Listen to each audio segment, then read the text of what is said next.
there are many Ghanaian nurses and midwives who would want to take opportunity of this offer and actually move to the UK to work. Basically because of poor salaries, poor conditions of service, and the fact that the economic situation at this time, which is more of increased prices of goods and services, makes it very difficult for people to manage with their meager salaries. In terms of preparation for transition, over the years, we have had a project running with the Public Service International on migration and actually ethical recruitment of nurses and midwives from across the African region. And so we've always had this ongoing sensitization of our members that if you have to travel, it has to be an informed decision. You must understand what pertains there.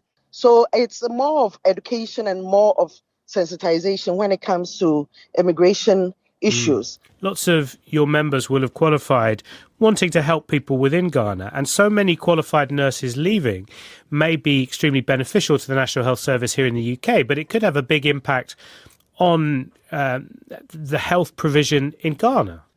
Definitely so. If you are looking at a population of about 31 million, and we have at the moment about 45,000 professional nurses, and we have over 55,000 auxiliary nurses, and therefore we must be strategically looking at how we can improve the human resource in terms of nurses and midwives before we think of moving some abroad.